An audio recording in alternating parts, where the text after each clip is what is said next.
Welcome to this special edition of a WHUR conversation.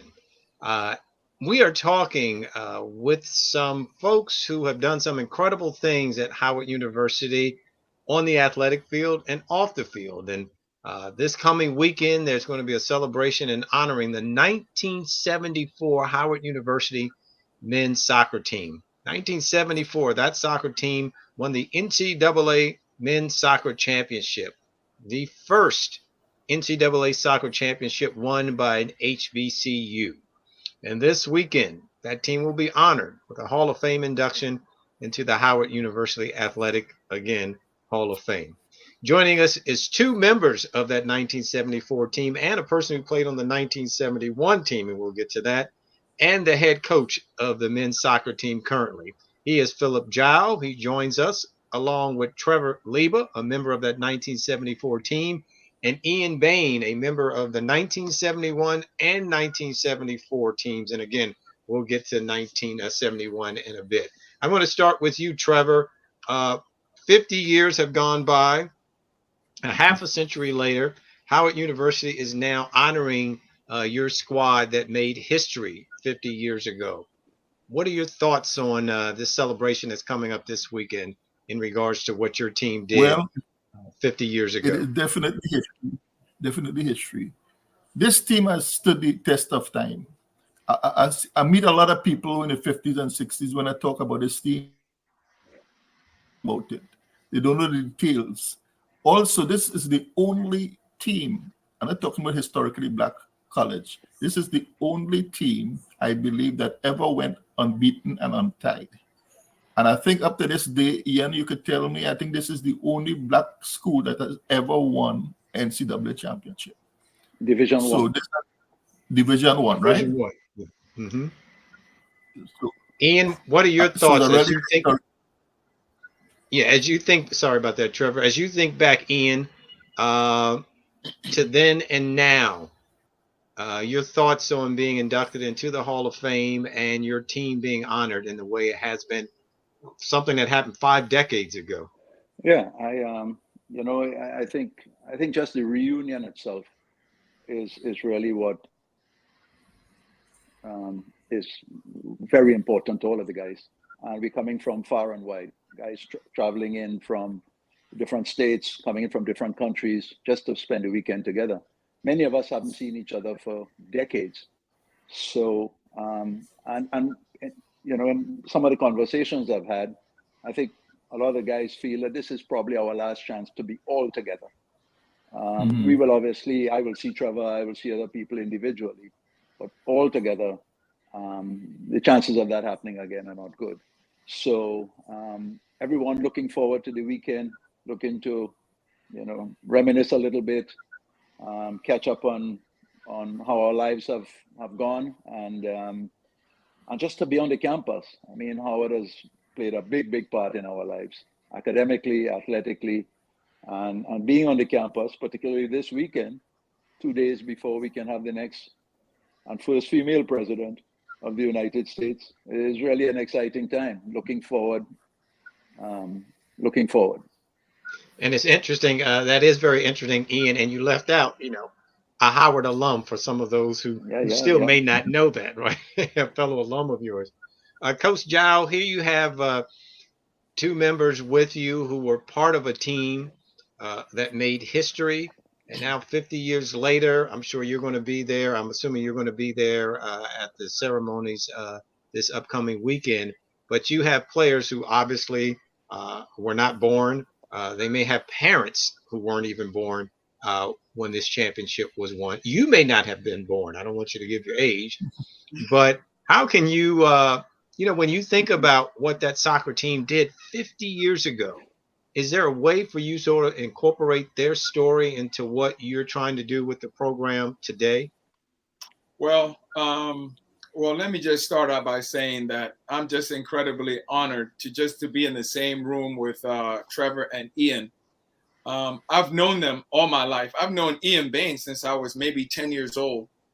And I met Trevor when I came to Howard University as a freshman, and he used to have a club team that we all played for during the off season. And as a matter of fact, I played with Ian Bain on a club team called España, and we won the national title together. So I saw Ian just a little bit after that 1974 championship, and I really felt, we all felt, I saw Ian Bain play for the first time downstairs in a gym at Howard University, and everyone was like, my goodness sakes, this has got to be the best player in the world, you know. And then just to finally get a chance to play with him was incredible. I mean, I knew most of those players. I know Keith Tulloch, which is Barnaby. He and Ian Bain, they look alike. They ran all day. You talk about fitness, you know. I mean, the fitness level that translates to this day, because I saw it firsthand, you know, and I'm a fitness freak, so I know. Trevor treated me as if I was his son. He took care of all of us. He fed us, in the summertime and everything else. And so I can't say enough about these guys. I'm just honored, and I'm just happy that they're getting, their special day, especially when it comes to Howard University and what they did for the soccer in this country. So it sounds like you guys are still a family, even 50 years apart. As Ian, you said, it's like a reunion, a high school reunion, seeing folks. Trevor, you were a goaltender on that 74 team. You guys beat St. Louis 2-1. Mhm. Take us back a little bit, to that day. What was it like? What was going on, knowing that you all were a rarity to be in that position? Tell us a little bit what it felt like, that day in such a close game and you being in the goal when it's just a 1-goal game. Well, it was really a great honor. And that year, there were 2 goalkeepers. A guy called Amde Michael Selassie from Ethiopia, or Eritrea, and me, Trevor, from Trinidad. I was a freshman. Amde was the senior. Lincoln used to play us on, one off. And when it came to the final, it was my day off. So I did not expect to play in that game, especially being a freshman and the way that Lincoln was doing it. But Lincoln went with me, and it was really an honor because I knew Amde was really good. He was really good, so it was a big honor. And when that championship, I could just remember when we won.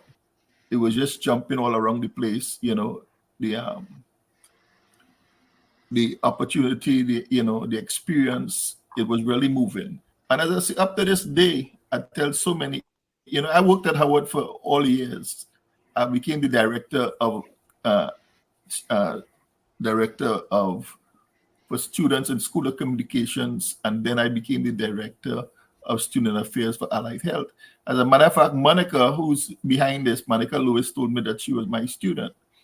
So a lot of times I have conversations with students about it. They used to look at me, well, he's just an old guy, he doesn't know anything about sports. But then when I start to tell them, they can't believe what I'm telling them, So it was just an amazing accomplishment. And I say up to this day, it stood the test of times. And now we're able to celebrate it, 50 years. Ian, I want to go back 3 years prior to 74. 1971, your team faced St. Louis for the first time. You all won that game 3-2 in the national championship game. So you then became the first HBCU to win a soccer championship. But later on, the NCAA revoked your championship for using an ineligible player. Number one, what was that like for the team to make history and then have history kind of basically stripped away, and then to come back 3 years later and basically reclaim your title? Take me to 71, what that feeling was like when you won and then lost the title, and then to come back and win it 3 years later. Well, I was a freshman on the 71 team. I had just come in, and really, I was just interested in doing my classes, getting my grades, playing the football, playing the soccer. We got to the playoffs. Then the intensity picked up, and the campus became involved, and a lot of times we were smothered on the campus, and And in our classrooms, the students spoke with us and, wished us well. And many of the kids started to cut classes and come to the games. And, some teachers were canceling classes and bringing their full classes to the games, telling the students, hey, we're going to look at history taking place, in time. And so it was a very exciting time. And we ended up getting to the Orange Bowl that year. That's where the final was played that year in Miami. We beat Harvard in the semifinal, 1-0.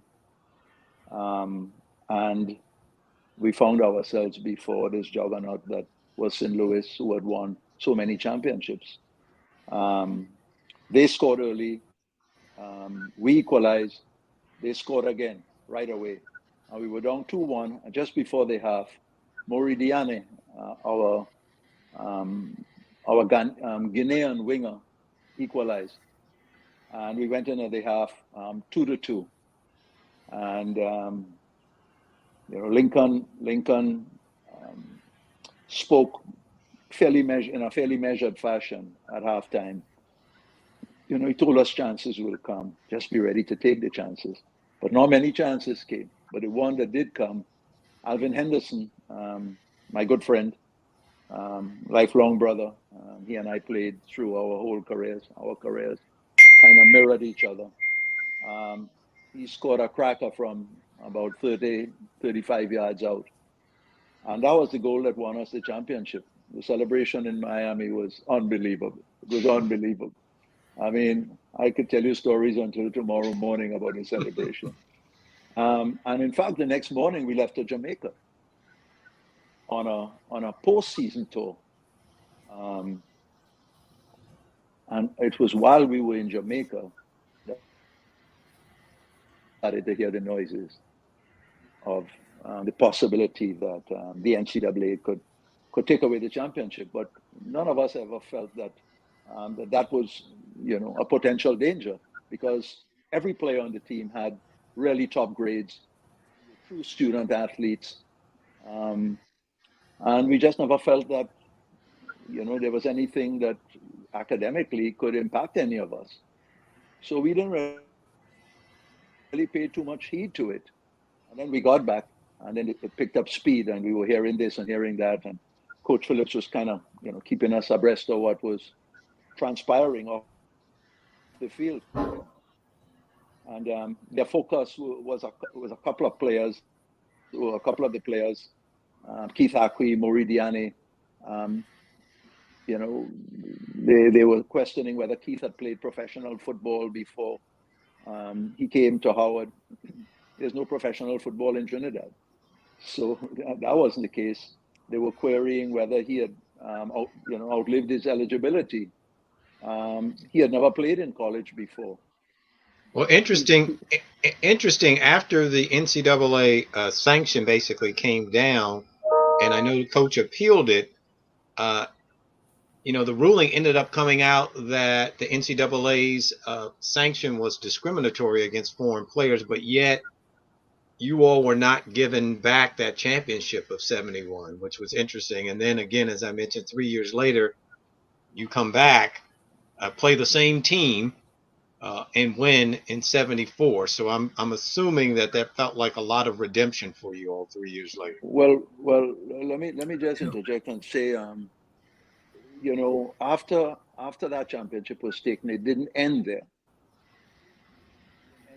So in 72, and we had a tremendous team in 72, because we brought in 4 or 5 young Jamaicans and one young player from Trinidad, and to add to what we had on the ground at that point, we really became a formidable team.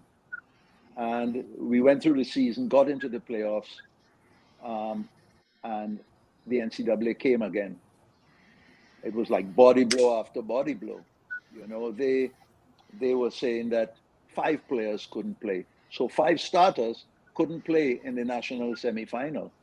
And we played St. Louis again in the Orange Bowl and lost that game in overtime without 5 starters. We lost that game 2-1. They scored a goal in overtime and knocked us out. We came And to so 73. We came to no, 73. I was just sort of just jumping then to 74, but you wanted to say something about 73? Yeah, because in 73, we weren't eligible for the postseason. So it was not just we lost our championship in 74 and then we got to in 71 and we got to 74. The NCAA was getting after us at different levels, and they really ruined our 72 season and they ruined our 73 season. So the punishment was a fairly severe punishment until we got to 74. And to your point, there was a chance for redemption. Yeah. That's such an interesting story, Coach, that, a lot of times, again, we look at 71 and 74, but then you look in between and you see a team that really might have been able to run off four championships, 4 in a row, right? Mm-hmm. And so here you are, Coach Jow. Now, talk to me a little bit, if you can, sort of that legacy, right? And you kind of got into it a little bit in your earlier comments, that you sort of try to carry over into your team now. Look, we all know sort of the lay of the land here in the U.S. The top sport is kind of, let's say, the fake football, right? Mm-hmm. You guys really play the real football, but that's the top sport in America. And soccer is still battling to kind of get in. You see more exposure that's happening to something like this when you celebrate a team's accomplishment, even if it's 50 years ago, and especially it's at an HBCU. Can that do anything in terms of helping the Howard program? Can you use that to either inspire your players or to help recruiting? Talk to me a little bit about how you can kind of connect those dots, if they are connectable. Well, it is definitely an inspiration, just to see what Ian and Trevor and a lot of those guys were able to do after they played in the NCAA. Most of them became professionals in terms of lawyer, doctors, and things like that, right? And then so we're trying to push that same legacy here. But the formula that Coach Phillips used to win the NCAA championship, now everybody's using that. But because of Howard University, Clemson started bringing Nigerians. They went all over the places to recruit those same type of players. Before, Howard used to get first dibs to those guys. And now we're having to fight all these schools to try and get those same players. And it's kind of difficult because, you know how it is. There are at least 200 universities, and they're all trying to go for that same type of player. And it's kind of just difficult to just convince them, hey, you need to come here because of history and things like that. But slowly but surely it's getting better, And you can rest assured, if you come to Howard University, you're going to graduate with honors. You've got a great degree from one of the best universities in the world. And then so I try to use that angle to get the players in, And a lot of them think they can just become professional players. But you and I know it's not that easy to become a pro. Most of them would go, even kids that I've trained from a very young age, and they decide to go somewhere else because they think that they have a better chance of making it as a pro. But 9 times out of 10, most of them don't do it. Very, very few. It's just for like maybe top 1% can make as a professional. So I think if you step a foot in college, you should focus on your academic success first and then worry about the rest of the other stuff later. Great advice. Coach Philip Jow, he is the head coach of the men's soccer team. Trevor and Ian, thank you so much for joining us and sort of going back a little bit in memory, down memory lane. It's always important for us to remember what came before us. And it's an honor that you all are being saluted this weekend for what you've accomplished, what you had to deal with, right, to get to that point. And how you've represented Howard University. So we thank you so much for being with us. And again, congratulations. And I hope you enjoy the weekend and as you guys reminisce with your teammates. And I've seen those pictures. I see nothing but afros. I see it's changed now. I saw the picture. I'll see if we can sort of pop that up here at some point on the recording. But again, thank you all. Ian will try to grow it again. Not cool. Not cool. Don't do it. Not cool. Ian will do it again. I can grow it easily. Yeah. Trevor's good. Trevor's good. Ian, just give me a month and you look grow it. Not cool. But you look good, Ian. I can grow it very easily. Just give me a month. Thank you, gentlemen. I appreciate you so much. And again, enjoy the weekend. And Coach, thank you. And good luck with your upcoming and all throughout the season. Thank you so much. It was truly an honor, really. Truly an honor. I'm thankful. Take care, guys. Looking forward to see everybody in a couple of days. Bye.